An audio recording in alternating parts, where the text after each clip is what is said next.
2020 का है, जिसमें कि 7 सेट हैं। पहला सेट आज करेंगे, ये कोड वगैरह सब पड़ा हुआ है, सेट 1 MV।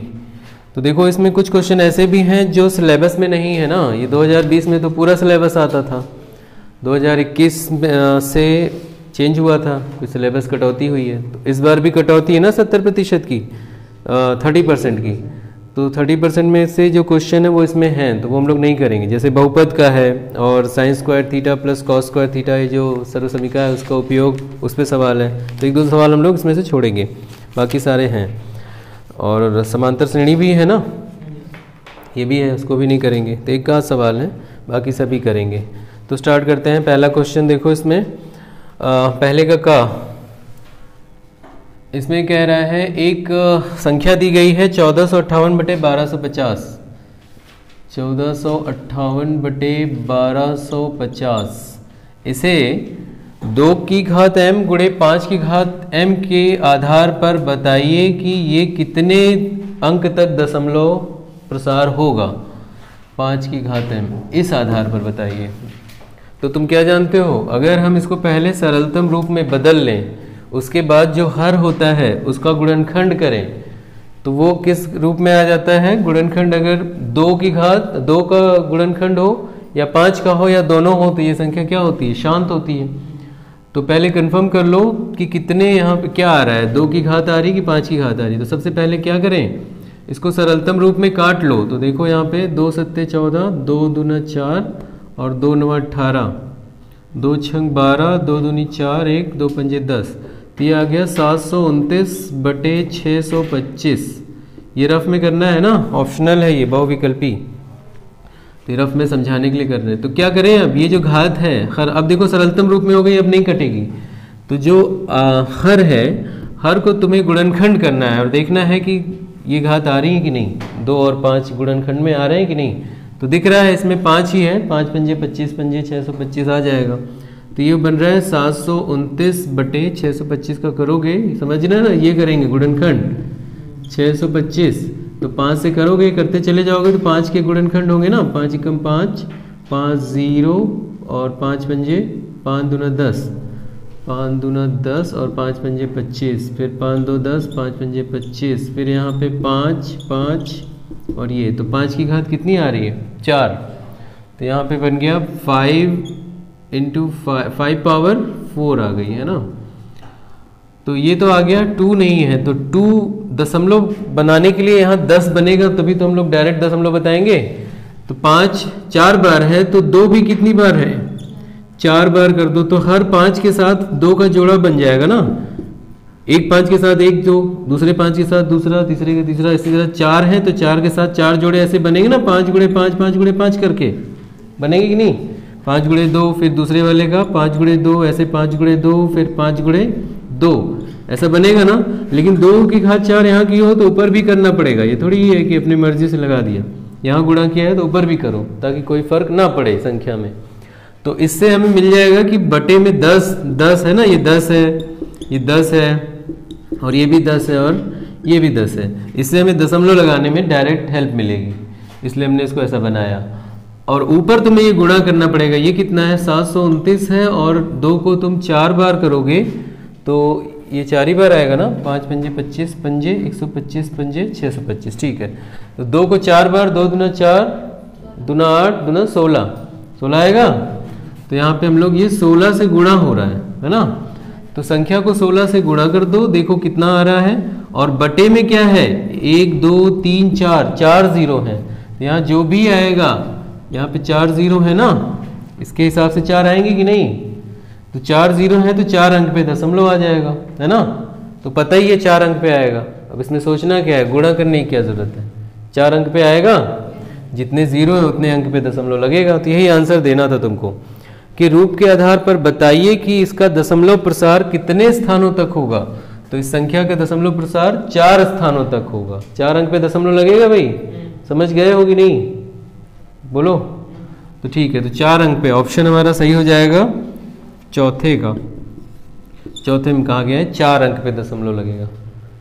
क्लियर है, ठीक। अब चलते हैं खा पे। खा पे देखो बहुपद का सवाल है जो कि हमें नहीं करना है। अब चलते हैं इसके ग पे। तो दो त्रिभुज दिया हुआ है ए बी सी और डी ई एफ, इसको इरेज करना पड़ेगा ना। तो एक का ग देखेंगे, देखो क्या दिया है, ये दिया हुआ है ए बी बटे डी ई। तो देखो ए बी बटे डी संगत भुजाएं हैं ना, और बी सी बटे ई एफ संगत भुजा, फिर सी ए बटे एफ डी है ना, सी ए बटे एफ डी या डी एफ जो भी बोलो। तो संगत भुजाओं का अनुपात दिया है, तो संगत भुजाओं का अनुपात बराबर है, तो त्रिभुज क्या हुए, समरूप हुए। तो संगत भुजाओं का अनुपात बराबर है, इससे हमें पता चलता है कि दोनों त्रिभुज समरूप हैं। तो समरूप त्रिभुज के क्षेत्रफलों का अनुपात कितना होता है, संगत भुजाओं के अनुपात के वर्ग के बराबर होता है। ये प्रमेय है ना, तो इसलिए इसका अनुपात क्या हो जाएगा, बराबर को ये भुजा ले लो 4/9 का स्क्वायर बराबर 16/81। ये आंसर हो गया 16/81। तो कौन सा ऑप्शन है, थर्ड। तो ऑप्शन नंबर थर्ड सही हो जाएगा। नेक्स्ट देखते हैं, बिंदु 3, 4 की वाई अक्ष से दूरी ज्ञात करो। ये हम लोग कर चुके हैं एक बार पिछले पेपर में, पिछले दो प्रीवियस जो हमने पेपर किए हैं, इससे पहले जो दो पेपर हो चुके हैं उनमें से किसी में आया था ये सवाल। वाई अक्ष से दूरी ज्ञात करनी है बिंदु 3 और 4 की। अब तुम्हें बताए थे कि बताओ ये x है, अगर ये 3, 4 है तो यहाँ कहीं होगा, है ना। मान लो यहाँ 1, 2, 3 प्लस में है तो इधर ही तो होगा ना कहीं। तो ये मान लो यहाँ पे है, तो ये क्या बता रहा है, अगर यहाँ पे है बिंदु तो ये बता रहा है कि इधर 3 है और इधर 4 है। ठीक है, 1, 2, 3 मान लो ये 4। तो भाई y अक्ष से इस बिंदु की दूरी पूछ रहा है, तो यही दूरी तो पूछ रहा है। तो ये दूरी मतलब कौन सा, x निर्देशांक ही तो हुआ ना, है कि नहीं। ये बिंदु जो है इधर कितनी दूरी पर, y अक्ष से इस बिंदु की दूरी कितनी है, तो बताओ कितनी है, यही दूरी तो है ना।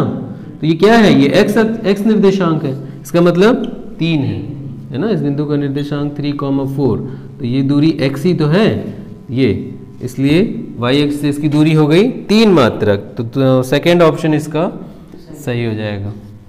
ठीक, अब अंगा में यही था, ये अंगा था, घा कर रहे थे, ये अंगा है।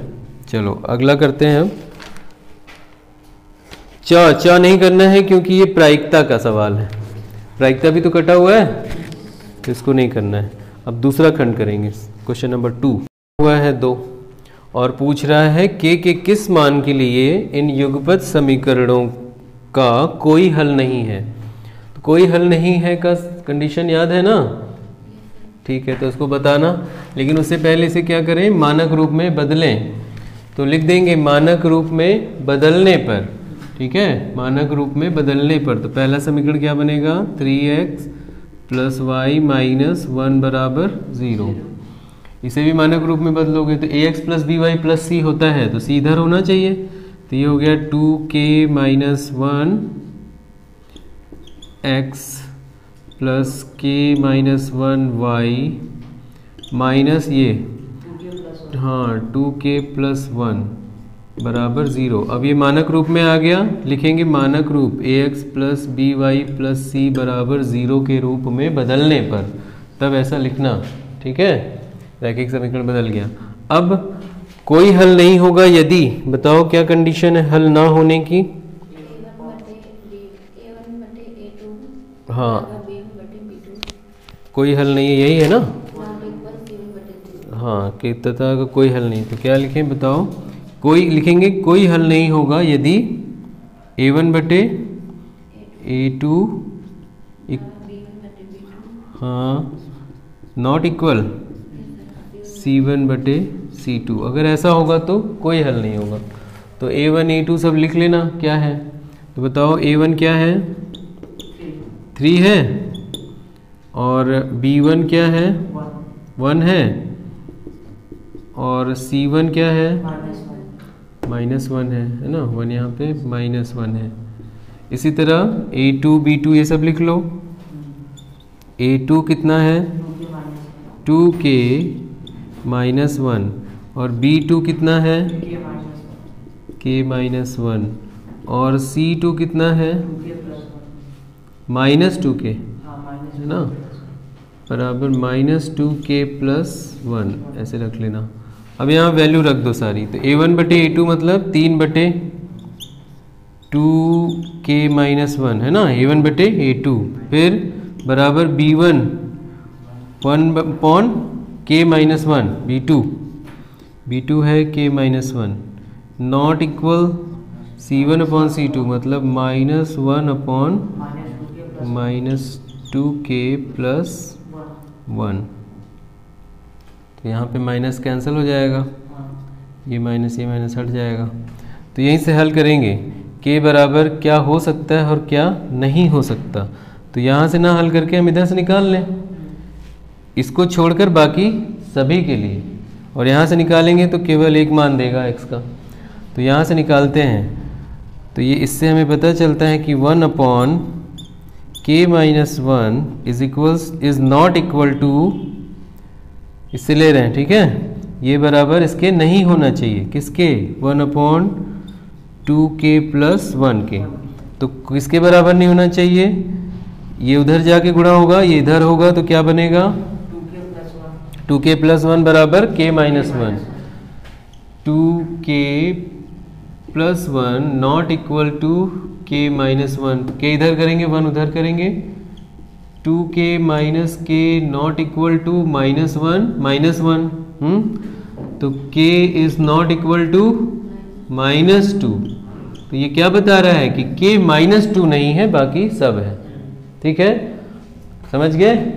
पूछा ना k के कौन से मान के लिए इनका कोई हल नहीं होगा, तो -2 को छोड़कर बाकी सभी मान के लिए इनका कोई हल नहीं होगा, यही लिखेंगे लास्ट में। अतः k बराबर -2 को छोड़कर k के सभी मानों के लिए इन समीकरण युग्मों का कोई हल नहीं होगा, ऐसे लिख देंगे, ठीक। चलो अब देखो यहाँ क्या कह रहा है, 2 के खामे ये चित्र बना है, इसमें दिया है DC बराबर 1.5 सेंटीमीटर और ये दिया हुआ AO/OC, ये अनुपात दिया है। तो देखो AO/OC कहाँ है, AO/OC, ठीक है, इस त्रिभुज की ये भुजा और ये इस भुजा का अनुपात बराबर है इसी त्रिभुज की BO मतलब ये भुजा और इस भुजा के अनुपात के, और इन दोनों के बीच का ये कोण भी बराबर है, शीर्षाभिमुख कोण, है ना, ऐसा लिख देंगे। तो लिखेंगे दिया है ये तथा दिया है तो तथा कोण AOB बराबर कोण COD, यहाँ लिख दोगे शीर्षाभिमुख वर्टिकली अपोजिट एंगल बराबर होते हैं शीर्षाभिमुख कोण। तो क्या मिला, संगत भुजाएं जिनका अनुपात बराबर है उन्हीं के बीच का कोण भी बराबर है।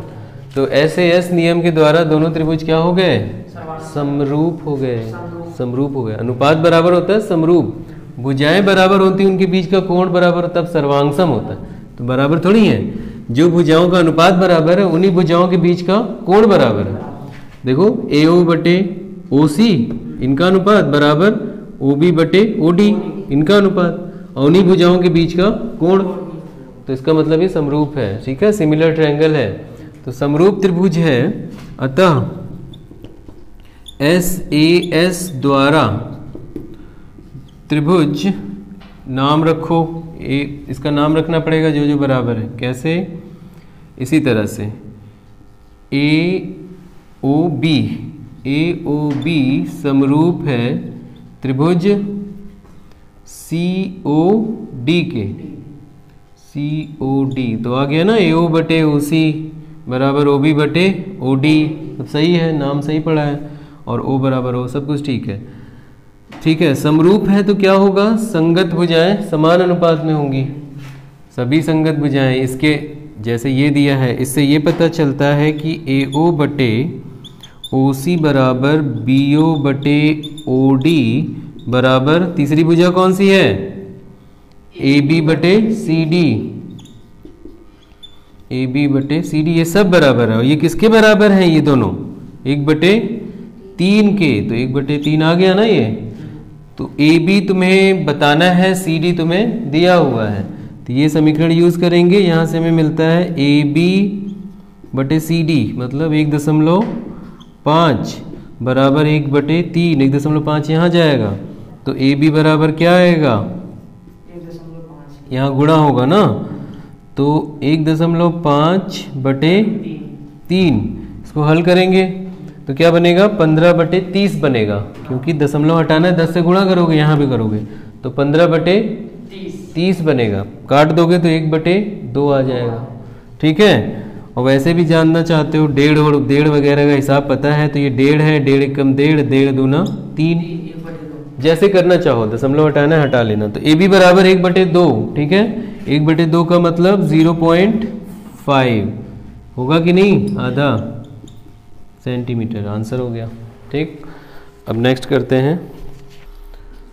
तो इसका मान ज्ञात करना है, तो देखो यहाँ पे कोटि पूरक दिख रहे हैं, tan 12 और tan 78, ठीक है, तो इनका पेयर बना लेंगे, कॉम्प्लीमेंट्री एंगल है, बाकी सबका मान तो जानते ही हो, तो याद हो गया है। जरा बता दो cot 45 का मान कितना होता है, √3 तो रख दिया, tan 12 के साथ, tan 12 को हम क्या करेंगे, tan 90 - 78, यही दोनों है ना पेयर में, 78, और इसके साथ उसको लेंगे tan 78, फिर cot 45 cot 60, हाँ, cot 45 डिग्री इंटू cot, हाँ मान तो रखना ही है, लेकिन इसमें इसका मान तो पता नहीं होता ना, 12 78 का कहाँ पता है, 0 30 45 60 इन सबका पता है, 90 का, तो इनको दिख रहा है कि ये दोनों क्या है, कॉम्प्लीमेंट्री एंगल हैं, कोटि पूरक हैं, जिनको हम लोग बदल के लिख सकते हैं 90 - थीटा में, तो वही कर लिया। ठीक, अब tan 90 - थीटा क्या बनता है, cot थीटा, cot थीटा बनता है ना tan का cot, तो ये √3 हो गया, तो ये हो गया cot 78 इंटू tan 78, और ये इसका मान पता है, cot 45 क्या होता है, 1 होता है ना, और cot 60 1/2 होता है, cot 60 1/2 होता है, tan 60 √3/2 होता है ना, समझ गए, cos 60 tan 60 अपोजिट है ना, tan 30 1/2 होता है, लेकिन cos 60 1/2 होता है। cot है कि cos है, ये cot है, cot है, मैं cos देख रहा था इसको, cot 60 क्या होता है, tan 60 का उल्टा, tan 60 √3, तो cot 60 1/√3, ठीक है।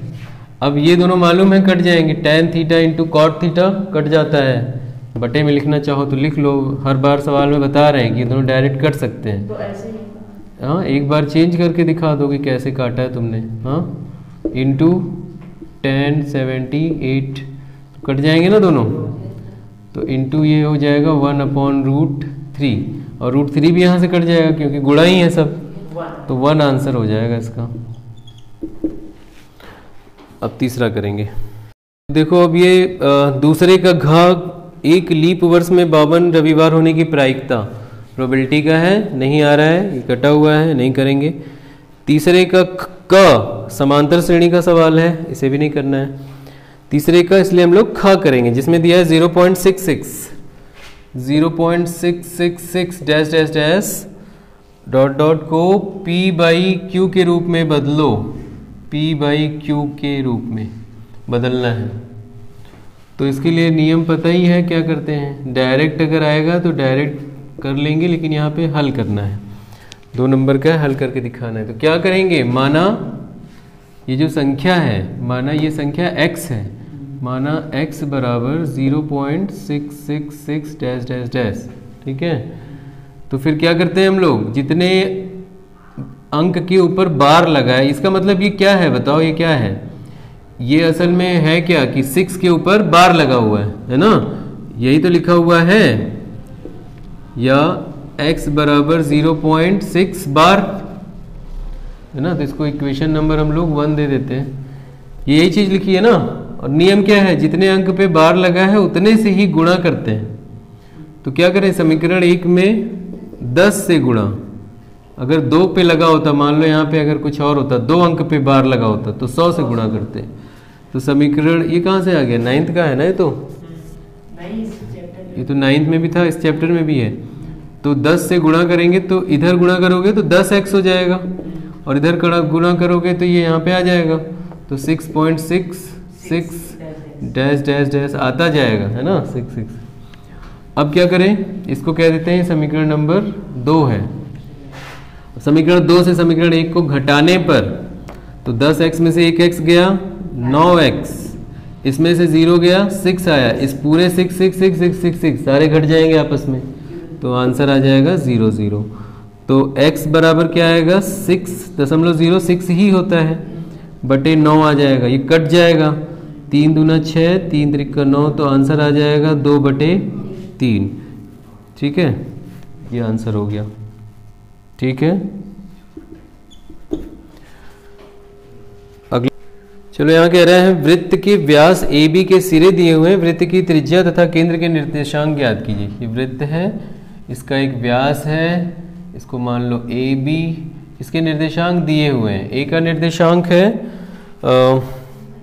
-2 -7, ए का निर्देशांक -2, -7 दिया है, और बी का निर्देशांक 1, -12 है, -11 यही है। अब कह रहा है इसका केंद्र का निर्देशांक ज्ञात करो और त्रिज्या ज्ञात करो। वृत्त की त्रिज्या तथा केंद्र के निर्देशांक, तो त्रिज्या कैसे निकालोगे? एक तरीका है कि ए और बी के बीच की दूरी निकालें, उसका आधा कर दें तो त्रिज्या आ जाएगी, क्योंकि त्रिज्या व्यास की आधी होती है, रेडियस डायमीटर की हाफ होती है, ये डायमीटर है, तो हम लोग निकालेंगे, यहाँ लिख देंगे त्रिज्या r बराबर व्यास बटे 2, व्यास बटे 2 हो गया, तो लिख देंगे त्रिज्या बराबर व्यास बटे 2। और व्यास कैसे निकलेगा? बिंदु ए और बी के बीच की दूरी, तो ए बी बराबर व्यास लिख देंगे यहाँ पे, व्यास बराबर ए बी की दूरी निकालेंगे। ए बी कैसे निकलता है? √x2 - x1 का होल स्क्वायर, है ना। ठीक है, तो √x2 इसको मान लो ये x1 y1 है और ये x2 y2 है, तो व्यास निकल जाएगा x2 - x1, 1 माइनस यहाँ भी माइनस, तो +2 का स्क्वायर प्लस y2 - y1 -11 फिर माइनस है तो +7 का स्क्वायर हो गया, दूरी निकल गई। तो ये कितना आएगा? 3 का स्क्वायर 9 आएगा, और ये क्या आएगा? माइनस प्लस माइनस है, -2 आएगा यहाँ पे, -2 का स्क्वायर +4 आ जाएगा, तो 9 4 √13 है ना। 11, अच्छा 11 में से 7 गया 4 आएगा, हाँ, -4 का स्क्वायर 16 हो जाएगा, तो 16 9 25, तो ये 25 हो गया, और 25 का आंसर हो गया 5। यहाँ पे सेंटीमीटर वगैरह कुछ नहीं लिखना है क्योंकि कुछ दिया नहीं है, तो क्या लिख देंगे? 5 मात्रक। ये तो व्यास आया है, अब त्रिज्या चाहिए, अतः त्रिज्या r बराबर व्यास बटे 2, तो 5/2 मात्रक, है ना। दशमलव में लिखना है तो 2.5 मात्रक। ठीक, जब मीटर सेंटीमीटर ना दिया हो तो मात्रक लिखा जाता है। अब कह रहा है इस केंद्र बिंदु का निर्देशांक ज्ञात करो, तो केंद्र बिंदु बताओ, ए बी का मध्य बिंदु है कि नहीं? ए बी का मध्य बिंदु है, ठीक है, तो मध्य बिंदु के निर्देशांक का सूत्र लगा दो। मान लिया कि क्या है? x, y है, तो लिख देंगे माना केंद्र का निर्देशांक क्या है? केंद्र बिंदु O, हाँ, केंद्र बिंदु O का निर्देशांक x, y है। उसके बाद अतः मध्य बिंदु निर्देशांक, है ना, मध्य बिंदु का निर्देशांक x बराबर x1 + x2 अपॉन 2, और y बराबर y1 + y2 अपॉन 2, है ना। ये फॉर्मूला है, रख दो। x1 + x2 -2 + 1 -2 + 1 अपॉन 2, और y बराबर y1 + y2 -7 -11 बटे 2, कितना आ गया ये? -1/2, ये कितना आ गया?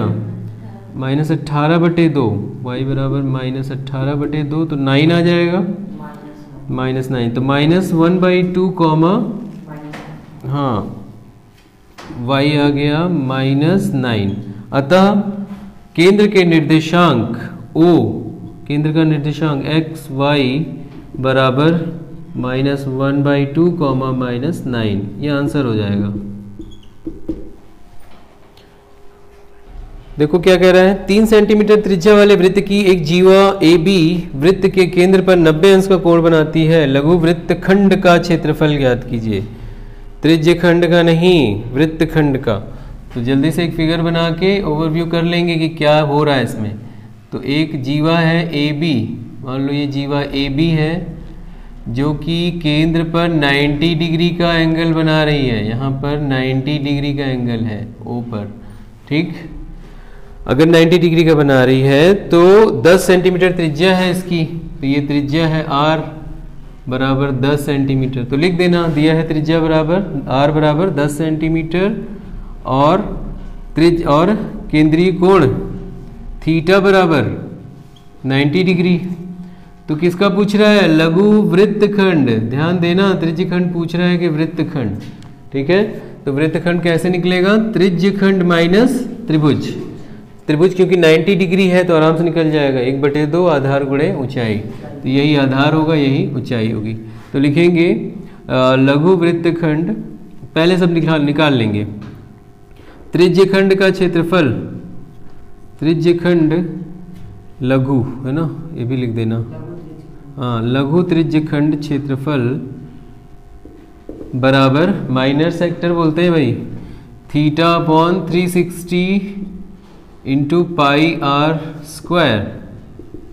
तो कर लेते हैं, थीटा कितना है 90 upon 360 22/7 R square, R means 10 into 10 square हो गया। यहाँ से 0 9 4 36, 2 दूना 4, 2 11 22, 2 एकम 2, 2 पंजे 10। तो क्या क्या बचा, 550। हाँ 550/7 ये आया क्षेत्रफल किसका, लघु त्रिज्यखंड का, सेंटीमीटर स्क्वायर। अब लिखेंगे त्रिभुज AOB का क्षेत्रफल, 1/2 आधार गुणे ऊंचाई। आधार क्या है, कोई भी ले लो, AO गुणे OB बराबर 1/2 गुणे AO। AO कितना है, 10 ही है, और OB भी 10 ही है। 2 पंजे 10 और 10 पंजे 50, 50 सेंटीमीटर स्क्वायर ये आया। अब लघु वृत्तखंड का क्षेत्रफल यही निकालना है हम लोगों को, लघु वृत्तखंड। लघु वृत्तखंड क्षेत्रफल बराबर फॉर्मूला अब क्या है, पूरे में से त्रिभुज को माइनस करो। तो पूरा कितना आया तुम्हारा, त्रिज्यखंड। तो लिख देंगे पहले, है ना, त्रिज्यखंड माइनस त्रिभुज। तो त्रिज्यखंड आया है 550/7 और त्रिभुज आया है 50। तो यहाँ से लासा लेंगे सीधे, 7 पंजे 35, 350 हुआ। 550 माइनस 350/7, 200/7, यही हो गया आंसर, ठीक है, सेंटीमीटर स्क्वायर, ये आंसर हो गया। कैसे करना है इसको, यूक्लिड एल्गोरिदम का प्रयोग करके। तो लिख देंगे यूक्लिड एल्गोरिदम के प्रयोग द्वारा। क्या लिखें, 576 बराबर है ना, भाज्य बराबर भाजक गुणे भागफल धन शेषफल, यही फॉर्मूला है। तो 576 बराबर भाजक, इससे भाग देना है हमें 426 से, गुणे भागफल वो हमें नहीं पता है, और प्लस हाँ एक वो देंगे ना, यहाँ भाग देते जाएंगे, लिखते जाएंगे। 426 से भाग दे रहे हैं 576 को, तो एक आएगा 426, यहाँ 150 आ रहा है। तो यहाँ पे क्या लिखेंगे, जो भागफल आया है, भाजक गुणे भागफल धन शेषफल, 150 हो गया। फिर अब यहाँ पे आएंगे तो जो शेषफल है उससे अब इसको भाग देंगे, तो जिससे भाग देंगे वो यहाँ पे रहेगा, भागफल भाजक रहेगा, यानी 150 अब भाजक बन जाएगा और 426 भाज्य हो जाएगा, है ना। भाज्य को भाजक से भाग देंगे, तो 150 से 426 को भाग देंगे, कितना आएगा, तो भाजक गुणे भागफल 2 बार, प्लस शेष कितना बचेगा। अब यही कर रहे हैं, यहाँ समझा दे रहे हैं, 150 से भाग दे रहे हैं 426 को, तो 2 बार जा रहा है, उसको यहाँ लिखेंगे। और जो शेषफल आ रहा है 126 आ रहा है, अरे 126 आएगा ना, 300 आया तो 126 ही तो बचा, तो यहाँ पे 126 आ गया। फिर अब 126 से 150 को देंगे, तो 150 यहाँ लिखा जाएगा बराबर 126 यहाँ लिखा जाएगा, और 126 से इसको भाग दोगे तो यहाँ जो आएगा कितनी बार, एक बार। 150 को दोगे तो एक ही बार आएगा, तो ये भागफल यहाँ लिखा जाएगा प्लस शेषफल कितना 24 ना, तो यहाँ लिख देंगे 24। फिर अब 24 से 126 को, तो फिर 126 लिखेंगे, 24 से भाग देंगे, कितनी बार जाएगा, 24 से भाग दोगे 126 को तो 5 बार, तो 5 बार, और 5 यहाँ लिखो, और शेष जो बच रहा है वो यहाँ लिखो, 6 बच रहा है तो यहाँ 6 लिख दो। अब क्या करो, 6 से 24 को भाग दो, तो 24 यहाँ लिखा जाएगा, 6 यहाँ लिखा जाएगा, 6 जितनी बार जाएगा, 4 बार जा रहा है, 4 यहाँ लिख देंगे, शेषफल 0 आ जाएगा। तो जिस संख्या से भाग देने पर शेषफल 0 आ गया वही संख्या इनकी मासा है। अतः मासा बराबर 6, ये आंसर हो गया। इसका सिद्ध करना है 7/4, तो क्या लिखेंगे, जब भी सिद्ध करना हो इस तरह का त्रिकोणमिति तो LHS लिखते हैं। LHS में यही पूरा लिखेंगे, ठीक, उधर मत लिख देना, बराबर 7/4 मत लिख देना। LHS में यही पूरा लिखोगे यहाँ से यहाँ तक। उसके बाद अगला लाइन, ये नेक्स्ट लाइन में हो जाएगा cos 0 का मान कितना होता है 1, sin 30 1/2, sin 45 1/√2, और एक ब्रैकेट में हो गया ये। अब उस ब्रैकेट में तो sin 90 1, cos 60 1/2, sin 60 cos 60 नहीं, sin 30 का जो मान होता है वो cos 60 का होता है, यही है, ठीक है। और sin 60 का जो मान होगा वो cos 30 का होगा। तो फिर ये हो गया 1/2 माइनस cos 45 1/√2।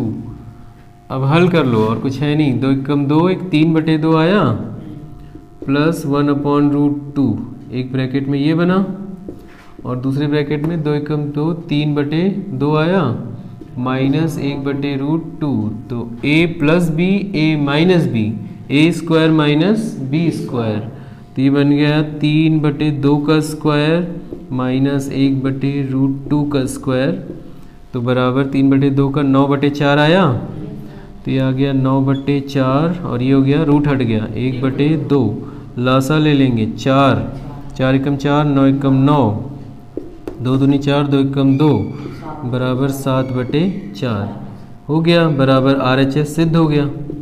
यही तो सिद्ध करना था, LHS बराबर RHS 7/4, ठीक। अगला करते हैं इसी में। तो देखो यहाँ पे ये 2 बिंदु दिए हुए हैं, 3, -3 तथा 9, 9 को मिलाने वाले रेखाखंड को सम त्रिभाग करने वाले बिंदु के निर्देशांक। एक बिंदु ये दिया हुआ है, एक ये दिया है, इन दोनों बिंदुओं को मिलाने वाला रेखाखंड को सम त्रिभाग मतलब 3 भागों में बांटने वाले बिंदुओं का निर्देशांक बताओ। मतलब अगर एक रेखा, एक बिंदु ये, एक ये, A और B, इन दोनों को 3 भाग में कैसे बटेगा? जब 2 बिंदु एक बिंदु रखोगे तब तो 2 ही भाग हुए ना, तो एक बिंदु और होगा तो 3 भाग हो गए। और ये कैसे बांट रहे हैं? बराबर बराबर बांट रहे हैं, जितना यहाँ है उतना यहाँ उतना यहाँ, सम त्रिभाग, ठीक है। तो बराबर बराबर टुकड़े बांटने हैं तो 2 बिंदु होंगे ना, तो मान लिया एक बिंदु P है और दूसरा बिंदु P डैश है, वही यहाँ बनाया है।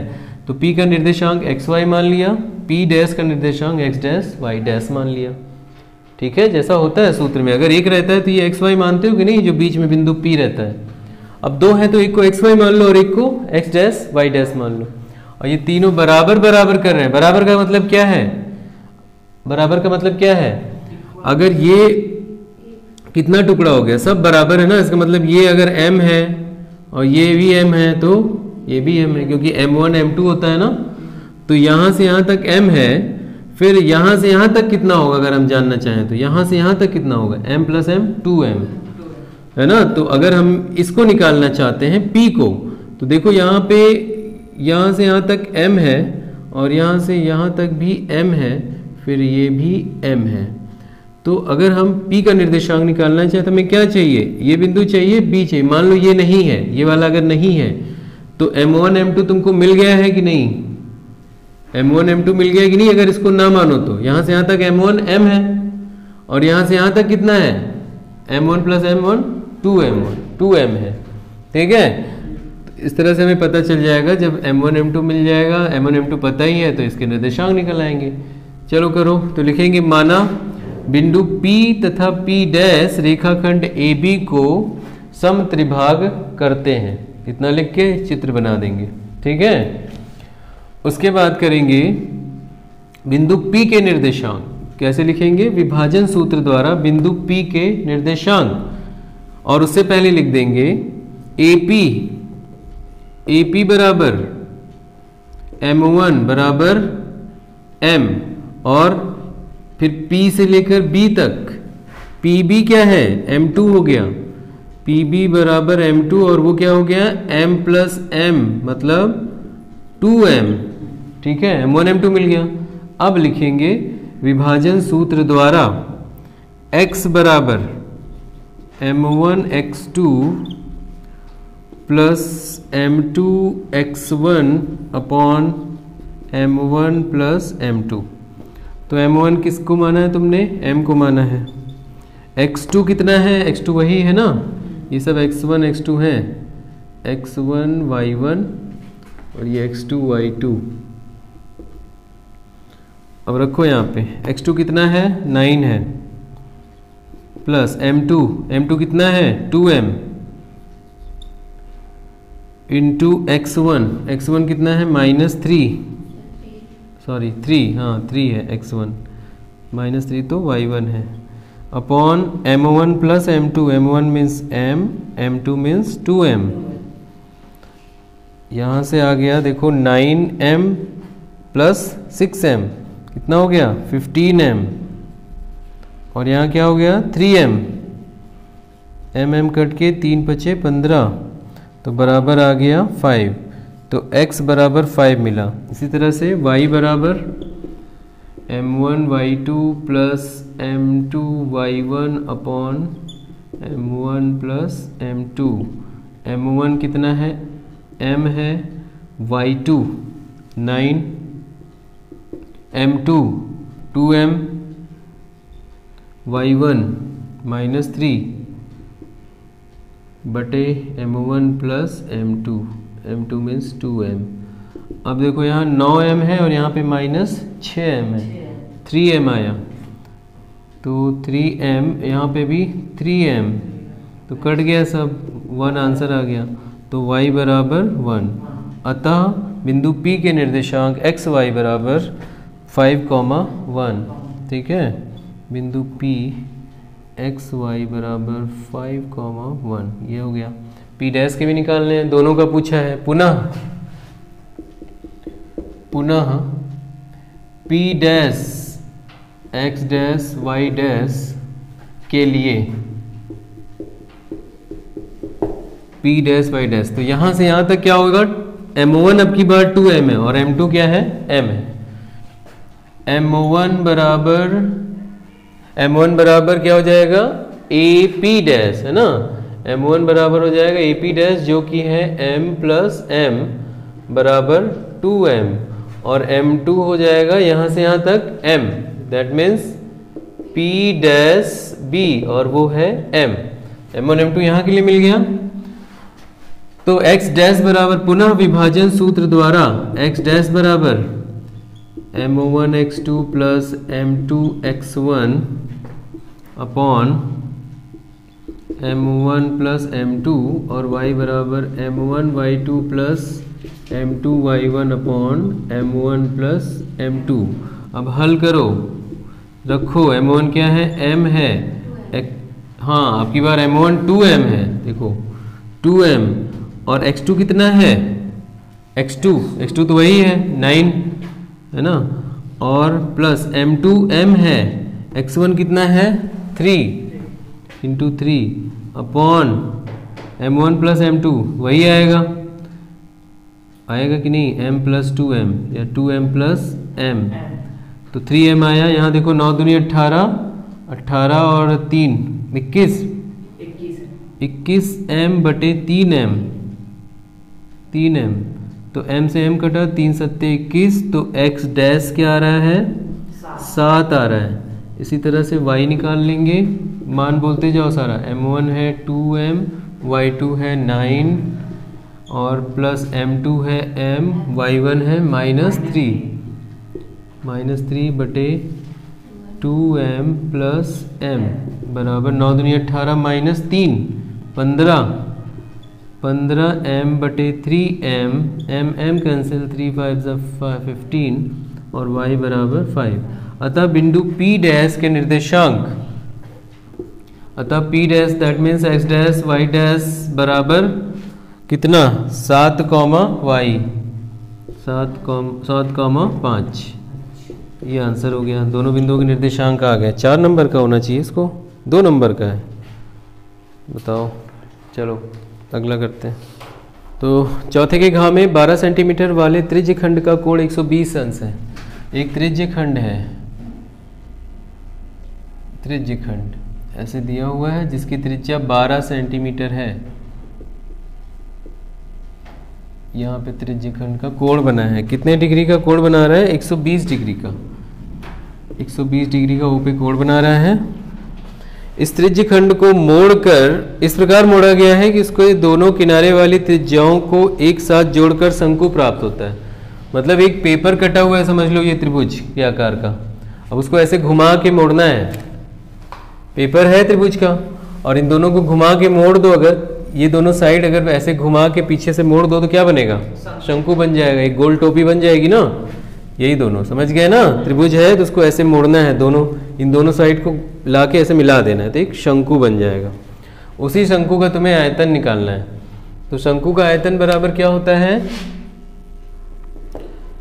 शंकु का आयतन, पहले लिखो शंकु को। जब इसको मोड़कर, त्रिज्य खंड को मोड़कर बने शंकु के बारे में बताओ क्या क्या मिला तुम्हें। त्रिज्य खंड को मोड़ने से बना जो शंकु है उसकी त्रिज्या भी तो पता होगी तभी तो। तो लिखो त्रिज्य खंड को मोड़कर बने शंकु की त्रिज्या कितनी होगी? क्या यही त्रिज्या होगी?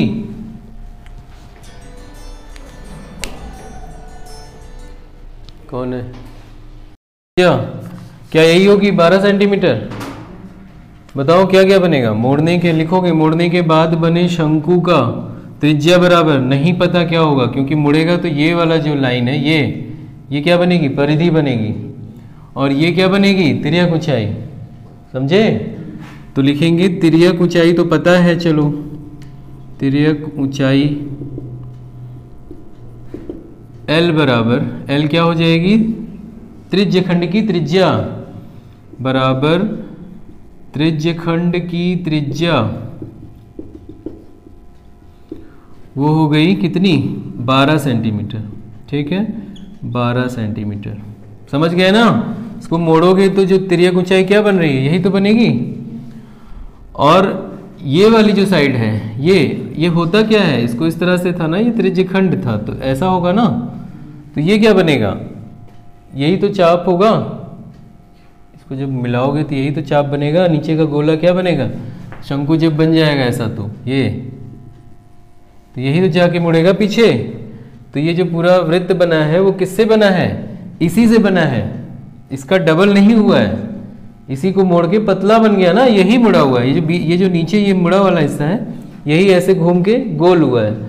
तो जो इसकी परिधि बनेगी वो किसके बराबर होगी? त्रिज्य खंड के चाप के बराबर होगी। तो क्या लिखेंगे? वही जो पहले लिख चुके हैं। मोड़ने के बाद बने शंकु की तिर्यक ऊंचाई L बराबर त्रिज्य खंड की त्रिज्या, शंकु की परिधि बराबर आधार की परिधि बराबर क्या बन जाएगा? त्रिज्य खंड का चाप की लंबाई। ये चाप है ना त्रिज्य खंड का, बराबर त्रिज्य खंड के चाप की लंबाई। त्रिज्य खंड के चाप की लंबाई। ये सवाल तो अच्छे आ रहे हैं भाई। वो कितनी है? चाप की लंबाई का सूत्र होता है तुम्हारे पास। तो चाप की लंबाई बराबर थीटा बटे 360 पाई, हाँ 2 पाई आर, पाई आर स्क्वायर क्षेत्रफल होता है, इंटू 2 पाई आर। ये चाप की लंबाई हो गई जो कि क्या है? त्रिज्य खंड की त्रिज्या है आर। त्रिज्य खंड की त्रिज्या आर बराबर ये। तो अब लिख दो यहाँ पे थीटा कितना है? 120 बटे 360 गुणे 2 पाई r। तो ये परिधि किसकी निकली है? जो शंकु बना है उसकी। तो उसकी त्रिज्या कितनी माने? माना त्रिज्या कैपिटल R है, ठीक है। तो 2 पाई कैपिटल R, ठीक, समझे बात को। परिधि माना त्रिज्या, माना शंकु की त्रिज्या, माना आधार की त्रिज्या, आधार की, ये सब बता देना पहले। त्रिज्या बराबर कैपिटल R, तो इसकी परिधि आ जाएगी 2 पाई इंटू कैपिटल R। वो परिधि बराबर होगी त्रिज्यखंड के चाप के। तो त्रिज्यखंड का चाप ये है, ठीक है। 2 पाई कैपिटल R बराबर 2 पाई स्मॉल r। अब यहाँ से 0 0 12 12 तिहाई 36, यहाँ से 2 2 पाई पाई, तो r बराबर क्या आया? r बराबर आया है r by 3, small r by 3, ठीक है। ये आया है शंकु की त्रिज्या, ठीक है। शंकु की त्रिज्या मतलब ये वाली त्रिज्या आई है। अब ये कैपिटल R हमने ली है, ये आ गई है r बाई 3। अब शंकु के आयतन का सूत्र बोलो, निकालना है शंकु का आयतन। आयतन बराबर 1/3 पाई r स्क्वायर h। तो हो गया r मतलब capital R square into h। h ऊंचाई मालूम है? ऊंचाई भी निकालनी पड़ेगी यार, 2 नंबर में तो काफ़ी ऊंचाई भी तो चाहिए। ये तो इसके लिए त्रिभुज, अब यहाँ नाम दो कुछ, OCB। तो शंकु की ऊंचाई के लिए अब ऊंचाई निकालो। h बराबर l square minus r square, तो आ गया l बराबर, तो निकालना, चलो निकाल ही लो। शंकु की ऊंचाई, शंकु की ऊंचाई h बराबर l square minus capital R square, है ना, कैपिटल R स्क्वायर। तो l है 12 का स्क्वायर और कैपिटल R है r बाई 3। r बाई 3 मतलब 12, r मतलब स्मॉल r 12 ही था ना, तो 12/3 का स्क्वायर, तो ये हो गया 144, और 12 का स्क्वायर 3 चौक 12, 4 का स्क्वायर 16, है ना। 12/3 4 आएगा ना, 4 का स्क्वायर। तो 144 में से घटाओ कितना आया? 16, 118, 14 में से 6 गया, 14 में से 6 गया, बोलो 8, और यहाँ पे 3 में से 1 गया 2, तो 128 आया, ठीक। ये आ गई ऊंचाई h स्क्वायर। तो h बराबर क्या आएगा? 128 का वर्गमूल निकालेंगे, वर्ग नहीं, वर्ग तो है ही। 2 छंग 12, 2 चौक 8, 32, 16, 8, 4, 2, 1, 2 2 2 1, तो 2 दूना 4 दूना 8, 8√2। 8√2 मीटर है कि सेंटीमीटर है? सब सेंटीमीटर। 8√2 सेंटीमीटर। तो अब निकालेंगे आयतन। अतः आयतन बराबर 1/3 into pi into r square. r square मतलब r/3, है ना। r स्क्वायर मतलब r/3, जो कि लिख देंगे, हाँ, स्मॉल r/3 का स्क्वायर इंटू h निकला है 8√2, तो 1/3 पाई इंटू r/3 मतलब 12/3, तो 4 आएगा ना। 4 का स्क्वायर 16 गुणे 8√2। अब ये कटे उठेगा नहीं, पाई रहने दो ऐसे ही, ठीक है। तो गुणा कर लो, कितना आ गया? 16 अट्ठे कर कितना हुआ? 128 हुआ ना। तो ये हो गया 128√2 पाई बटे 3 सेंटीमीटर स्क्वायर। आयतन है ना, घन सेंटीमीटर, ये आंसर हो जाएगा। ठीक हो गया। तो पांचवें का भी नहीं करना है क्योंकि ये भी बहुपद का सवाल है, शून्यांक ज्ञात करना है बहुपद का। और पांचवें के खा में वृत्त है, वृत्त भी कटा हुआ है। और गा में सर्वसमिका का प्रयोग है त्रिकोणमिति का, ये भी कटा हुआ है। तो सीधे हम लोग घा करेंगे, ठीक है।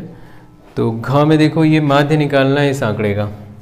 तो माध्य निकालने के लिए क्योंकि आंकड़े बड़े दिख रहे हैं ना, तो हमें यूआई मेथड से निकालना होगा।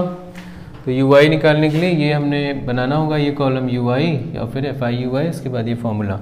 तो चलो पहले एक्सआई निकालें। वर्ग चिन्ह क्या होता है? ऊपरी सीमा निम्न सीमा बटे 2। तो बताओ यहाँ पे इन दोनों को जोड़ो और 2 से भाग दो, कितना आ रहा है? 66.5 आ रहा है। इसके बाद इन दोनों को जोड़ो, 2 से भाग दो, 69.5। यहाँ पे 72.5 भाग देना है, दोनों को जोड़ना है, 2 से भाग देना है। इनको जोड़ो 75.5 और 78.5। इसके बाद ये 81.5, लास्ट वाला 84.5। ये आ गया एक्सआई। यूआई चाहिए तो एक्सआई माइनस ए क्या होता है? कल्पित माध्य होता है। मध्य का आंकड़ा कौन है? यही है ना, ये ए है, ठीक है। तो ए बराबर कितना है? 75.5। यहाँ लिख देंगे 75.5। अब इसी में से हमको सब ए को घटाना है ना, एक्सआई में से ए, मतलब इसी में से इसको घटाओ, इसमें से घटाओ, सबको घटाते जाओ। तो इसमें से इसको घटाओ, कितना आएगा?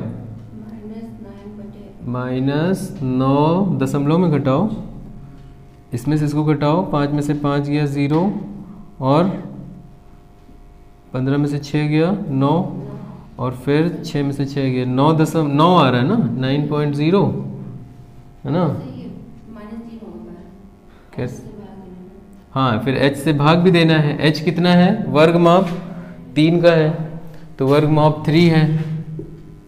अब 3 से भाग दे दो, 9 को 3 से भाग दोगे तो -3 आ जाएगा, ठीक है। इसी तरह यहाँ पे घटाओ, एक्सआई में से a घटाओ, इसमें से इसको घटाओ, कितना आया?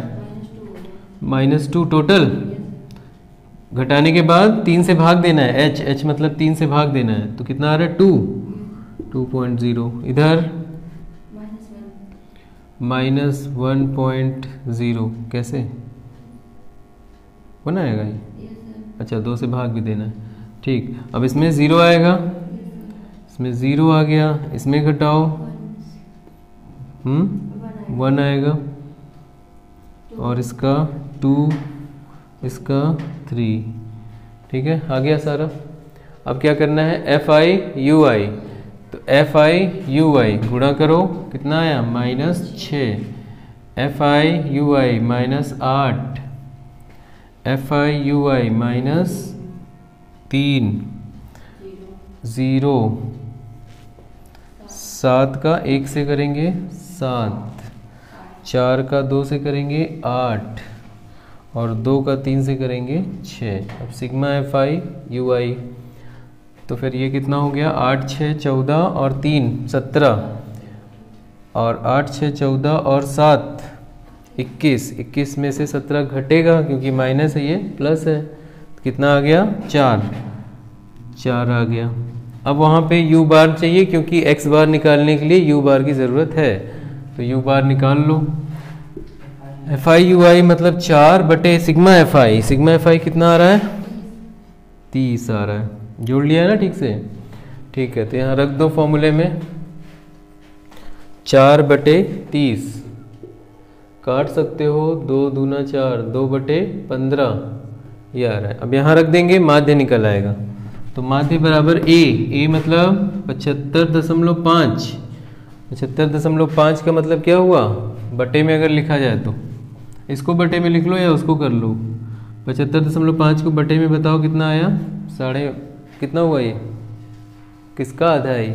75.5 150 और 151 का ना, 151 बटे 2, 151 बटे 2 plus H, H means 3, U bar मतलब 2/15 है ना। इसको देख लिया ना, 151 का आधा है ना 75/5। अब यहाँ पे हल करो, 3 अब कट रहा है तो काट दो, 3 × 15 तो कितना आया 2/5, 151/2 प्लस 2/5, 2/5। अब एलसीएम ले लो, कितना हो गया 10, 2 पंजे 10, 5 एकम 5, 5 पंजे 25, 5 एकम 5 2 7, 5 2 10, 2 दूना 4, 759, 759/10 तो 75.9 है ना। ये आंसर हो जाएगा, यही माध्य हो जाएगा 75.9। दो अंकों की संख्या में दहाई का अंक इकाई के अंक का 3 गुना है। तो पहले दो अंकों की संख्या मानेंगे हम लोग। माना दो अंकों की संख्या कैसे मानते हैं, बराबर एक्स वाई मतलब 10x प्लस वाई, ऐसे मानते हैं। ये दो अंकों की संख्या है। इसके दहाई का अंक इकाई के अंक का 3 गुना है। दहाई का अंक कौन है, x है, तो जिसका नाम ले रहे हैं, यहाँ लिखेंगे प्रश्नानुसार।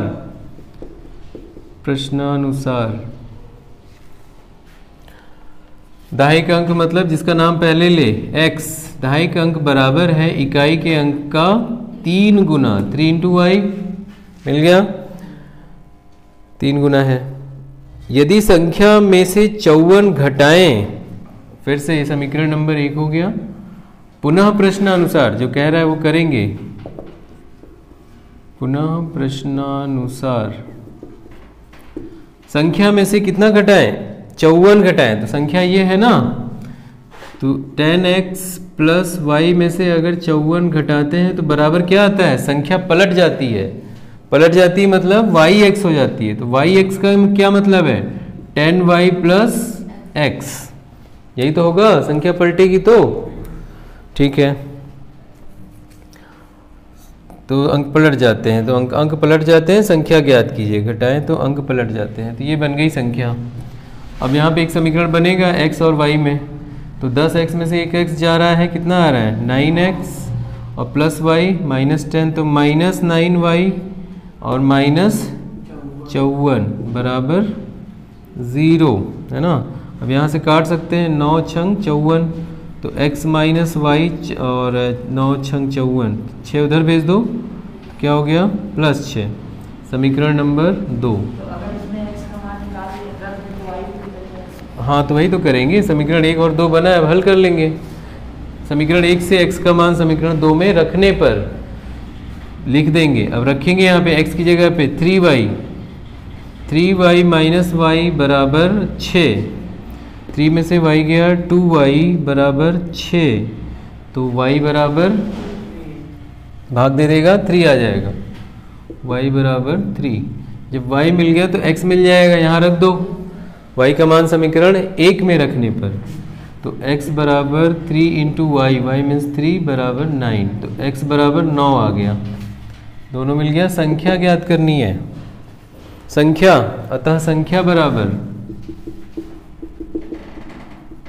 संख्या क्या है 10x प्लस y है, यहाँ मान रख दो, 10 × x means 9 plus y means 3, 90 plus 3 बराबर 93, अतः संख्या बराबर 93। ये आंसर हो गया। 6वें गांव में एक प्रकाश स्तंभ के शिखर से देखने पर 2 समुद्री जहाज हैं, उनके अवनमन कोण क्रमशः 30 डिग्री तथा 45 डिग्री है। ठीक है, तो बनाते हैं चित्र। मान लो ये प्रकाश स्तंभ है, यही बना, इधर बनाते हैं, ये मान लो प्रकाश स्तंभ है, यहाँ समुद्र है, ये पूरा ये समुद्र है। यहाँ पे 2 जहाज़ों को देख रहे हैं। एक जहाज को जब देखते हैं तो यहाँ से देखते हैं, ये है प्रकाश स्तंभ है ना, ये साइड पे यहाँ बैठे हैं, तो इसकी क्षैतिज रेखा ये हो गई। यहाँ से जब एक जहाज को देखते हैं, मान लो कि एक जहाज यहाँ पर है, जब इसको देखते हैं तो बताओ ये एंगल बनेगा ना अवनमन कोण, ये एंगल कितना है देखने पर अवनमन कोण क्रमशः 30 डिग्री। 30 डिग्री किसका होगा, जो पास में है कि जो दूर में है?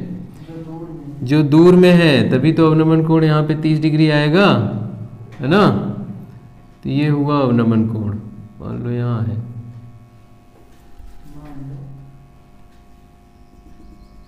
ये है 30 डिग्री, ये बना है 30 डिग्री, ठीक है, ये वाली जहाज का जो दूर है। और दूसरी वाली जहाज का अवनमन कोण 45 डिग्री है, मतलब कितना, ये वाला 45 डिग्री।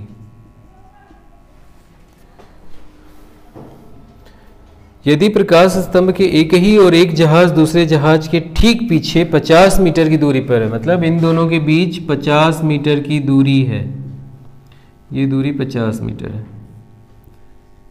ठीक है। अब लिख दो नाम सबका, त्रिभुज ए, यहाँ बी, यहाँ सी, और ये लिख दो डी। तो समुद्र तल से प्रकाश स्तंभ की ऊंचाई h निकालना है। माना प्रकाश स्तंभ की ऊंचाई स्मॉल h है। तो यहाँ पे देख लो एकांतर कोण है ना, 30 का एकांतर कोण कहाँ बनेगा, यहाँ पे 30 डिग्री। ये रेखा समांतर है, समांतर से तिर्यक, समांतर से तिर्यक, समांतर से ये वाली तिर्यक, तो समांतर से ये वाली तिर्यक, यहाँ पे 45 डिग्री है। बन गया चित्र। अब काम करेंगे, इसमें लिखेंगे, जो जो दिया है बता देंगे। माना प्रकाश स्तंभ की ऊंचाई h है। अब दोनों त्रिभुज में अलग अलग त्रिकोणमितीय अनुपात लगाएंगे। त्रिभुज सबसे पहले कर लेते हैं। त्रिभुज, कौन से त्रिभुज की बात करें, त्रिभुज ABC में, त्रिभुज ABC किसी में भी ले सकते हो। त्रिभुज ABC में BC बटे AB बराबर लंब बटे आधार बराबर tan 30 डिग्री, ये वाले त्रिभुज का। तो tan थीटा, उसके बाद अगली लाइन में, तो BC कितना है, h है, AB कितना है नहीं मालूम, AB है AD plus DB, AD plus DB बराबर tan 30। आगे हल करो। अब यहाँ आ रहा है, तो h बटे AD 50 है, 50 रख दो, प्लस DB बराबर tan 30, मतलब 1 बटे √3। √3 यहाँ गुणा होगा, ये इधर जाएगा, क्या मिलेगा, DB प्लस 50 इधर गया, गुणा हुआ √3 इधर, √3h ये मिला है, ठीक है। तो DB बराबर क्या मिला, DB बराबर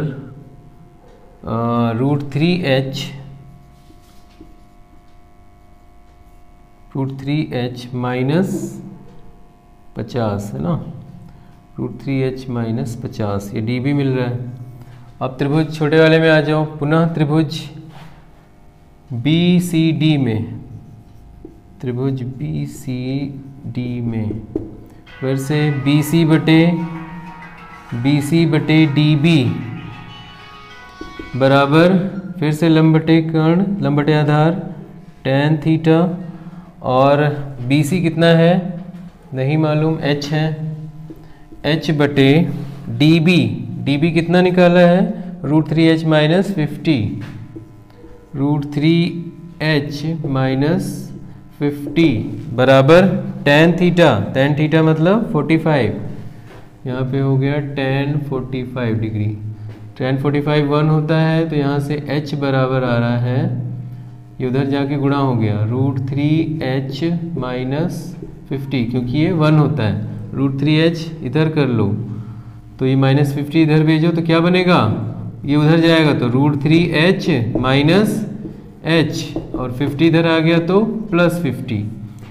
तो यहाँ से अब तुम क्या ले लो, h कॉमन ले लो, ठीक है, h कॉमन लोगे तो √3 माइनस 1 बराबर 50, तो h बराबर 50 बटे √3 माइनस 1, परिमेयीकरण करेंगे तो h बराबर 50 अपॉन दोनों का परिमेयीकरण होगा √3 - 1 √3 + 1, इधर भी हो गया √3 + 1।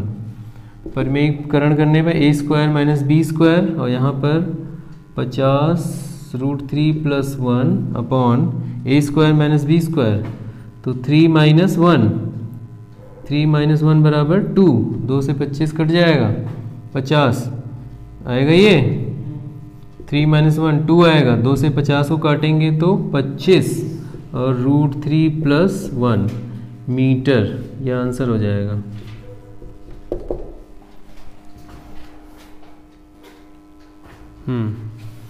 तो क्या है अभी यहाँ पे ये आंकड़े दिए गए हैं और इनका माध्यिका भी निकालनी है और बहुलक भी निकालना है। क्वेश्चन नंबर 6 का घ। तो पहले संचयी बारंबारता बनाओ। कैसे? यहाँ पे हो गया 14, 14 में 56 जोड़ दिया, 60 10 70 है ना, 70 में 60 जोड़ा कितना आया? 130 और 1 मिनट 130 और यहाँ पे 216, फिर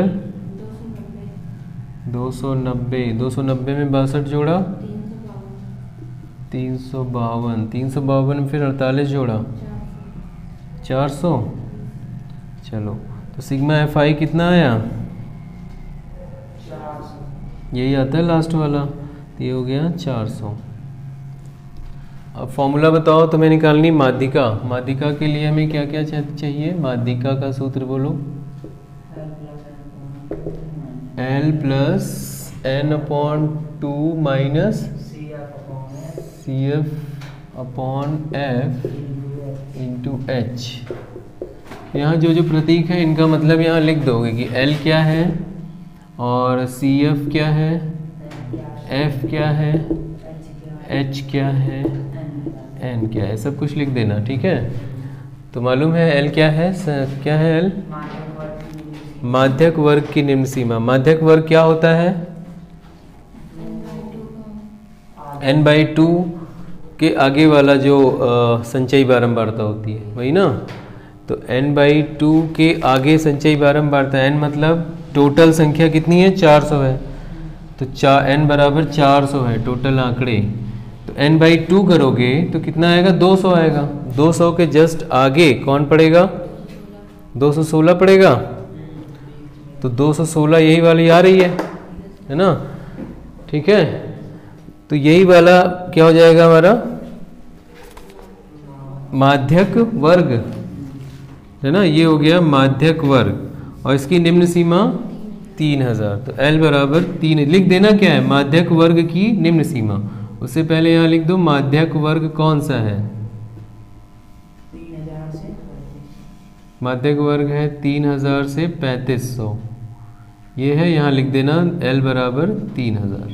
अब माध्यिका निकालो, तो माध्यिका के सूत्र में रखते जाओ सारा। तो CF वगैरह सब लिख दो यहीं पे। CF कितना है? CF क्या होता है? माध्यक वर्ग से ठीक पहले वाले वर्ग। माध्यक वर्ग से ठीक पहले वाले वर्ग की संचयी बारंबारता 130 है, तो यहाँ पर 130। F क्या है? माध्यक वर्ग की बारंबारता। माध्यक वर्ग की बारंबारता, संचयी नहीं बारंबारता 86। H वर्ग माप है, कितने की है? 500 की। वर्ग माप मतलब यहाँ जो डिफरेंस आ रहा है सब 500, और बस सब कुछ लिख दिया। अब सूत्र लगा लो, तो रखो यहाँ पे L मीन्स 3000 प्लस n/2 400 का आधा 200 माइनस CF 130 पूरे के बटे F 86 गुणे H कितना? 500। 500 हल करो इसी को, तो 200 में से 130 गया 70, 70 बटे 86 गुणे 500। तो कुछ कट नहीं रहा है ना, 586 2 से कटेगा, कर लो, यहाँ प्लस है 3000 प्लस, तो कुछ काट लो, छोटा हो जाएगा। ये भी कट रहा है, कहीं से भी काट लो, तो कहाँ से काटा जाए? यहाँ से छोटा हो जाए थोड़ा। तो 2 चौक 8, 2 तिहाई 6 और 2 25 50 250। और तो कुछ अब कटेगा नहीं, तो गुणा ही करना पड़ेगा तुम्हें। इसको गुणा कर लो, 3000 प्लस 25 सत्ते कितना हुआ 35, 3 7 2 14, 3 17, 1750। ठीक है, 1750 बटे 43, तो 1750 बटे 43 यहाँ आ रहा है। 43 को 3 से करोगे, 3 त्रिका 9, 3 चौक 12 और 3 0 प्लस 1750 पूरे का बटे 43। अब जोड़ डालो, इसमें जोड़ डालो। ठीक है, 3 त्रिका 9, 3 चौक 12, सही है ना ये 30।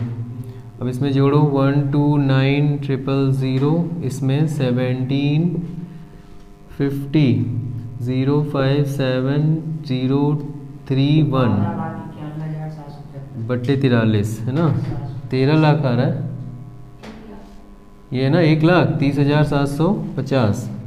तो 130,750 अपॉन 43। चलो आंसर हो गया ये। तो इसमें बहुलक निकालने के लिए सूत्र लिख दिया, और इसमें जो प्रतीक हैं उनके नाम लिख देना पहले, तब करना। तो L बहुलक वर्ग की निम्न सीमा है। बहुलक वर्ग जिसकी बारंबारता सबसे अधिक हो वही बहुलक वर्ग होता है। उसकी निम्न सीमा है L बराबर 3000, यहाँ पे भी वही है। फिर F1 क्या है, बहुलक वर्ग की बारंबारता ये है F1 86, और F0 क्या है, बहुलक वर्ग से पहले वाले वर्ग की बारंबारता, ये है F0 पहले वाले वर्ग की बारंबारता। और F2 क्या है, बाद वाला, बहुलक वर्ग के बाद वाला, ये बहुलक वर्ग के बाद वाला इसकी बारंबारता, तो ये है F2। इन्हीं सबको यहाँ फॉर्मूले में रख दो। और H क्या है, वर्ग माप है, रख दो। 3000 plus F1, F1 means 86, F0 60 upon 2F1, 2 into 86 minus 60 minus 74 into 500। अब हल करो इसी को, कितना हो गया ये 26 बटे यहाँ गुणा करो, 2 6 12, 2 8 16, 1 17, यह 8 है। अब इसमें से ये दोनों जोड़ो, कितना आया माइनस 134, माइनस 134 गुणे 500। चलो भाई घटाओ, 172 में से कितना आ गया 26, बताओ 12 में से 72 में से 134 38, 12 4 8 और 6 3 3 और एक में से 38 आया यहाँ पे। तो 26 बटे 38 गुणे 500। अब काट लो, यहाँ कट रहा है, छोटा कर लो। तो 2 एकम 2, 2 9 18 और यहाँ कर दें 2 13 26। अब 13 पंजे 65, 13 पंजे 65 हो गया, वहाँ पे 6500 हो गया, 2 0 लग गए, बटे 19। 19 का यहाँ गुणा करो, 19 तिया 57, 1 2 3 प्लस 6500 पूरे का बटे 19, जोड़ लो 57,000 आया है, ये 6500 है, जोड़ो इसको। 57,000 और 65,000 00 5 7 6 13 6 63,500। तो आंसर हो गया 63,500 बटे 19। आंसर कट रहा है क्या, कटेगा तो देख लेना। चलो आंसर आया है 3x प्लस वाई बराबर 3x प्लस वाई माइनस 12 बराबर 0 और x माइनस 3y प्लस 6 बराबर 0। ये दो समीकरण दिए हुए हैं, तो इन दोनों समीकरणों से हमें क्या करना है, ग्राफ बनाना है। तो एक समीकरण ये हो गया, दूसरा समीकरण है x माइनस 3y, यहाँ तथा करके लिख लो, तथा x माइनस 3y बराबर प्लस 6 बराबर 0। ये दो समीकरण दिए हैं, दोनों से हमें ग्राफ बनाना है। तो पहले y बराबर लिखते हैं, क्या आएगा यहाँ से, y बराबर इधर जाएगा ये, तो 12 माइनस 3x, माइनस प्लस हो गया, प्लस है तो माइनस हो गया।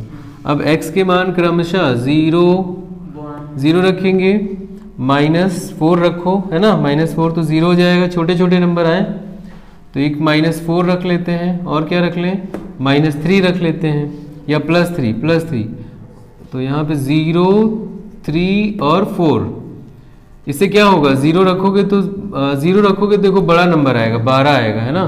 तो कुछ ऐसा रखो कि, तो 3 रख दिया पहला, तो 3 3 का 9, 4 रख दिया, 4 3 12, 12 में से 12 गया 0, 5 रखोगे 15 में से 12 गया 3 आएगा, तो y के मान छोटे आएंगे, तो ऐसे मान रखो।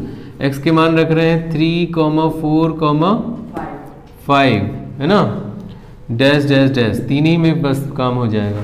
तो इससे हम लोग सारणी बना लेंगे, यहाँ सारणी बनाएंगे, x और y का मान यहाँ पे बता देंगे कि अगर x इतना है तो y कितना है 3 नंबरों में। तो x बराबर अगर 3 रखते हो तो यहाँ 3 रख दो, y बराबर 3 में 3 3 का 9, 12 में से 9 गया 3 आएगा, ठीक है। x बराबर अगर 4 रखते हो, 4 3 12, 12 में से 12, x बराबर 4 तो 12 में से 12 गया, y बराबर 0। यहाँ अगर 5 रखते हो, 5 3 15 तो -15 में से 12 गया, x तुमने 5 रखा तो -3 आएगा, बन गई सारणी। इसी तरह इसके लिए बना लेंगे, यहाँ बताओ क्या निकालोगे, y बराबर निकालोगे कि x बराबर, x बराबर निकालेंगे, यहाँ जाएगा ये प्लस हो जाएगा 3y और प्लस है इधर जाकर माइनस हो जाएगा।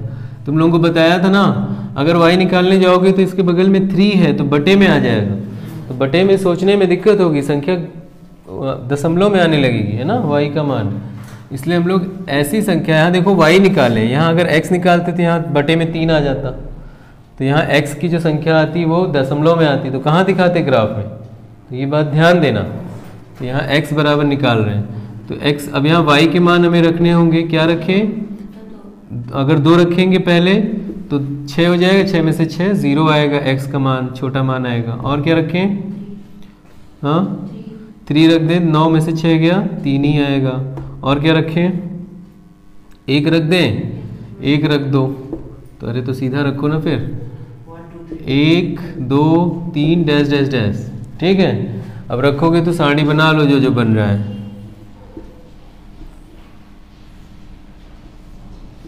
तो यहाँ पे तुमने x रखा है और यहाँ y, तो y तुमने 1 रखा तो x बराबर -3, फिर y तुमने यहाँ 2 रखा तो 6 में से 6 गया 0, x आया। अगर तुमने यहाँ 3 रखा, 3 3 का 9 में से 6 गया 3 आएगा, 3 रखने पर x भी 3 आ रहा है, ठीक है, तो मिल गया। अब ग्राफ बनाना है,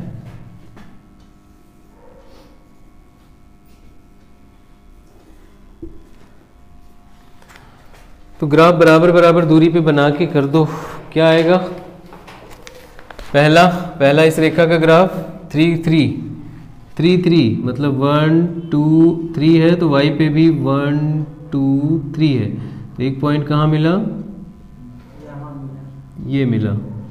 दूसरा पॉइंट 4 0, 4 यहाँ है और y 0 मतलब यहीं पर है, y कहीं नहीं जाना है, तो मतलब वहीं रहना है, तो एक पॉइंट यहाँ मिल गया, ठीक है, इसी के पास ही रहेगा क्योंकि सीधी रेखा ही जानी है।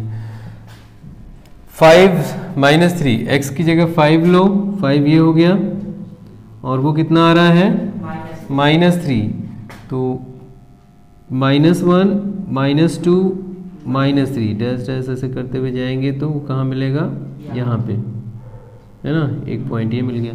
इन्हीं तीनों पॉइंट्स को मिला देना है तो ग्राफ मिल जाएगा इस रेखा का ग्राफ यहाँ मिल गया।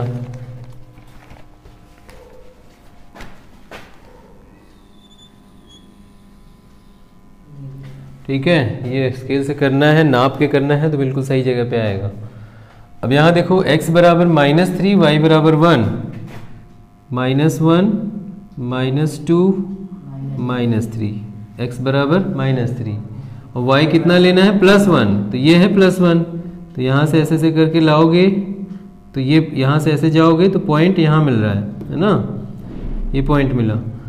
0 2, x पे कहीं नहीं जाना है, 0 मतलब कहीं नहीं जाना, यहीं रहना है, और y पे कहाँ जाना है, +2, तो यहाँ से 1 2, तो ये पॉइंट यहाँ मिलेगा। 3 3, 3 पे जाओ और y पे भी 3 जाओ, तो ये पॉइंट यही वाला मिल रहा है, ठीक है। तो ये लाइन मिलेगी, सीधी रेखा, ये ऐसा कुछ लाइन बनेगी। अब x अक्ष और ग्राफ के मध्य जो क्षेत्र है उसका क्षेत्रफल निकालने को बोला है क्या। ग्राफी विधि से हल कीजिए तथा उस त्रिभुज का क्षेत्रफल ज्ञात कीजिए। पहले ग्राफी विधि से हल करो, तो हल का मतलब क्या होता है, जहां पे दोनों काट रही हैं, प्रतिच्छेद कर रही हैं, उस बिंदु का निर्देशांक ही हल होता है, ऐसा बताया गया ना। ग्राफी विधि से हल क्या होगा, एक्स वाई का मान कैसे निकलेगा, जिस बिंदु पे दोनों काट रहे हैं ग्राफ, उसी का x का मान हो जाएगा और उसी का y का मान हो जाएगा, ठीक है। तो जहां भी आया है, कहां पे आया है, 1 2 3 4 पे आया है, कहां पे 1 2 3 पे आया है, तो y बराबर 3 आ रहा है और x बराबर भी 3 आ रहा है रफ डायग्राम के हिसाब से। अब वैसे क्या आएगा फेयर में, वो तो जब नाप के बनाओगे तो आएगा। तो क्या आंसर आया है 3 3, आंसर नहीं दिया है। तो ये बस जान लो कि सॉल्यूशन क्या होता है, जहां प्रतिच्छेद करता है उस बिंदु का x निर्देशांक और उसी का y निर्देशांक समीकरण का हल होता है, ठीक है, x y। अब इसमें बोला है त्रिभुज जो बना है इसमें, उस त्रिभुज का तुम्हें क्षेत्रफल निकालना है। त्रिभुज का क्षेत्रफल भी ज्ञात कीजिए। तो यही है ना त्रिभुज, इस त्रिभुज का क्षेत्रफल निकालना है। तो त्रिभुज का क्षेत्रफल कैसे निकालोगे, तुम्हें मालूम है 1/2 आधार गुणे ऊंचाई, तो यहां से यहां तक क्या हो गया, आधार हो गया, तो यहाँ का x निर्देशांक ही आधार हो जाएगा। x निर्देशांक नहीं पता चलेगा ना, यहाँ से यहाँ तक मालूम है, मान लो कि 4 है, फिर ये भी है 1 2 3, कितना हो गया, 4 3 7 हो गया, 1/2, फिर ये ऊंचाई ले लेना, ये y निर्देशांक यहाँ से यहाँ तक है ना। तो ऐसे भी निकाल सकते हो, देखो यहाँ से यहाँ तक तो ये 4 है ना, 1 2 3 4, और ये दूरी तो यहाँ से लेनी है, और ये कितना है, 1 2 3 है, तो 4 3 7 है आधार।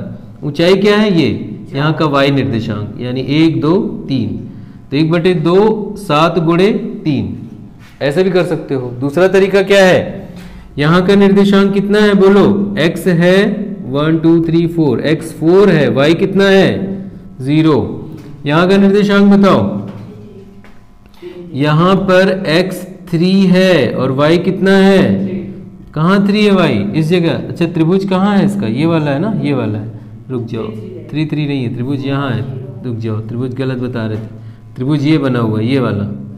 तो यहाँ का निर्देशांक बताओ, यहाँ का निर्देशांक क्या है, x तो 4 है और y 0 है। अब यहाँ का निर्देशांक 3 3 है, x भी 3 है और y भी 3 है, ऐसे तो पता करते हैं। यहाँ x मिल गया, यहाँ 3 मिल गया, तो तीनों बिंदु के निर्देशांक मिल गए। तो त्रिभुज का जो सूत्र है, त्रिभुज का सूत्र 1/2 x1 है ना, x1 प्लस की गुणा है x1 गुणे y2 minus y3 plus x2 y3 minus y1 plus x3 y1 minus y2, यही त्रिभुज का क्षेत्रफल है। इसी में सब रख दो, x1 y1, ये x1 y1, x2 y2 और ये x3 y3, निकल जाएगा। ये वाला सूत्र लगा दे, यही वाला लगाओ, आसान है। और अगर यहाँ पे गड़बड़ हो जाएगी ना, ये लंब नहीं पड़ा है तो ऊंचाई नहीं है उसकी, लंब पड़ेगा तब तो ऊंचाई बोलेंगे, तो इससे नहीं निकालेंगे हम लोग, इसी से निकालेंगे, सूत्र से, निर्देशांक वाले, ठीक। बाकी यहाँ मान रखो, अब ये फेयर हमने बनाया नहीं है, रफली बनाया है, तो सही वैल्यूज आई हैं कि कह नहीं सकते। तो जब तुम स्केल से नाप के बनाओगे तो जो जो यहाँ पे आएंगे x1 y1, x2 y2, x3 y3 यहाँ रखते जाओ, आ जाएगा, ठीक है। 6 नंबर का सवाल हो जाएगा तुम्हारा। त्रिभुज ABC जिसमें भुजाएं दी हुई हैं, एक ABC रफली बना लेंगे। ये रचना हम लोग कई बार कर चुके हैं। मान लो ये ABC है, जिसमें AB 6.5, BC, तो AB बड़ी भुजा को नीचे ही लेना है यहाँ पे, और BC दिया हुआ है 5.5, तो BC है 5.5, मतलब ये वाली 5.5 सेंटीमीटर, ठीक। और AB है 6.5 सेंटीमीटर, ऐसे दिया है। तो ये रफ चित्र बना लोगे इसी के अनुसार। और कोण बी दिया हुआ है कितने डिग्री, 60 डिग्री। तो इसी के अनुसार तुम्हें त्रिभुज की रचना करनी है। एक लंबी लाइन ए बी खींचोगे कितना, 6.5 सेंटीमीटर। यहाँ ए नाम रखोगे, यहाँ बी के ऊपर 60 अंश का कोण बनाना है, जो कि पहले बना चुके हो। पटरी प्रकार की सहायता से खींचोगे, फिर यहाँ से काट दोगे, आ जाएगा। ठीक है, तो 60 अंश का कोण जो बनाओगे तो एक बड़ी रेखा खींच दोगे, 60 अंश का कोण बन गया। इसी के हिसाब से इस पे कितने सेंटीमीटर चाप काटोगे, 5.5 मान लो, यहाँ पे काट दिया। तो ये हो गया सी बिंदु। यहाँ से इसको मिला दोगे स्केल से, त्रिभुज एबीसी बन गया। अब इसकी सहायता से दूसरा वाला बनाना है जिसका 3/4 दिया हुआ है, 3/2 स्केल गुणक दिया हुआ है, स्केल गुणक दिया हुआ है 3/2। तो यहाँ पे एक न्यून कोण बनाती हुई रेखा खींचेंगे, कितने टुकड़े करेंगे, 3 बराबर, जो बड़ी संख्या है उसी के बराबर 3 टुकड़े यहाँ पे कर देंगे। और इसका नाम रख देंगे A1 A2 A3, लास्ट वाले को इससे मिला देंगे। फिर 2, तो 2 पर यहाँ पर इसके समांतर रेखा ये खींचा, फिर यहाँ पे भी एक चाप खींचा, इस चाप को यहाँ से यहाँ तक नाप लिया, ये जहाँ काटा है वहाँ से एक चाप काट दिया। तो A2 को यहाँ से मिलाते हुए यहाँ कर देंगे, इसके समांतर एक रेखा आएगी, B के बगल में है तो इसे B डैश कर देंगे। अब यहाँ पर इसके समांतर खींचना है तो फिर से यहाँ पे एक चाप लगाएंगे, वही चाप यहाँ लगाएंगे, फिर इसको नापेंगे, फिर यहाँ से इसको काटेंगे, इन दोनों को मिलाते हुए रेखा खींच देंगे। यहाँ पे C है तो ये C डैश हो जाएगा और अभीष्ट त्रिभुज AB डैश C डैश प्राप्त हो जाएगा। रचना के चरण के लिए फर्स्ट वीडियो देखें, ठीक, समझ गए।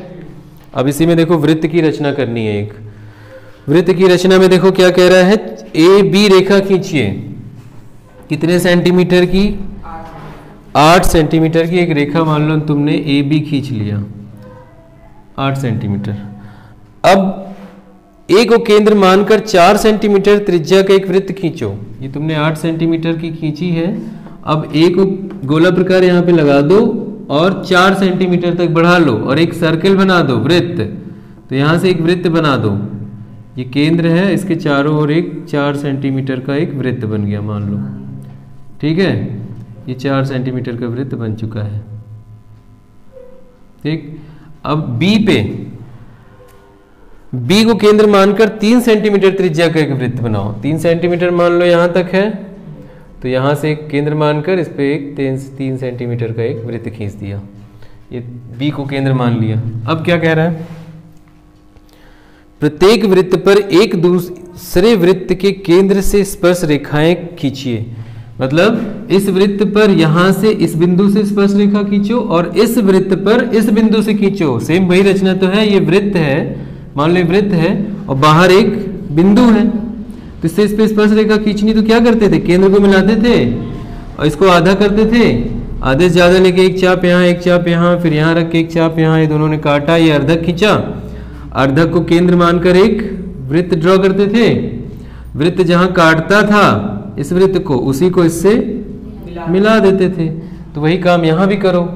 तो अगर तुम यहां से उस पे खींचने जा रहे हो तो क्या करोगे, ये बिंदु है बाहर वाला और वो वृत्त है, तो इसको तो पहले से मिला हुआ है, इसी का आधा कर दो।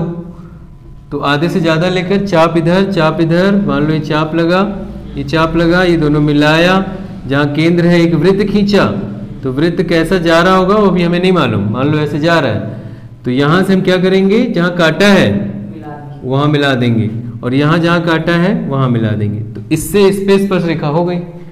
अब इससे इस पे भी खींचनी है, ठीक है। तो ये अर्धक तो पहले से खींचा हुआ है, अब वहां से अर्धक ही तो खींचे हो, अब दोबारा अर्धक थोड़ी खींचना है। तो अब क्या करें, अब फिर से यहीं पे एक केंद्र लगाएं, तो ये तो पहले से कटा हुआ है। अब बस यहां से तुम क्या करो, इसको मिला दो और यहां से इसको मिला लो, ऐसा बनेगा कि वो काटेगा। ठीक है, अभी यहाँ पे रफली तो काट नहीं रहा है, स्पर्श रेखा नहीं जा रही, पर बन जाएगा।